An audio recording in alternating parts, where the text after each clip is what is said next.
रविंद्रनाथ टैगोर ने अंग्रेजों की दमनकारी नीति और जलियांवाला बाग हत्याकांड के विरोध में सर की उपाधि त्याग दी थी।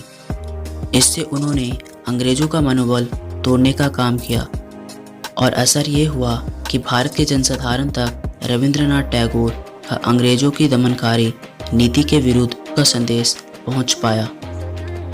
भारतीयों में अंग्रेजों के प्रति असंतोष का वातावरण फैलाने के लिए एक महत्वपूर्ण कदम था।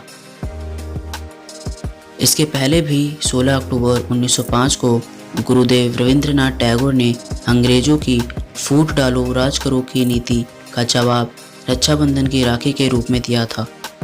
भारत के पूर्वोत्तर में असम, बंगाल आदि क्षेत्रों की बड़ी जनसंख्या पर राज करने के लिए अंग्रेजों की खास दिक्कत आ रही थी। इसलिए अंग्रेजों ने इन क्षेत्रों को हिंदू व मुसलमान के आधार पर बांटना शुरू कर दिया था। इसके जवाब में गुरुदेव ने रक्षाबंधन उत्सव का आयोजन किया। उनके आह्वान पर लोगों के जुलूस राखी लेकर निकले और जो भी रास्ते में मिलता उसे राखी बांधते चले जाते। उनके हाथ में राखियों का गट्ठर होता। गुरुदेव ने हिंदुओं और मुसलमानों से आह्वान किया था कि वे राखी बांधकर एक दूसरे की रक्षा की शपथ लें और अंग्रेजों की चाल में ना फंसें। भारतीय स्वतंत्रता संग्राम में अगर सांस्कृतिक दृष्टिकोण से देखा जाए तो रविंद्रनाथ टैगोर ने बांग्ला भाषा को माध्यम बनाकर भारतीय लोगों में सांस्कृतिक चेतना जगाने का प्रयास किया। अगर हम भारतीय स्वतंत्रता संग्राम को साहित्य आंदोलन की दृष्टि से देखें तो रविंद्रनाथ टैगोर ने भारतीय जनमानस को अपनी लेखनी के माध्यम से जागरूक बनाया।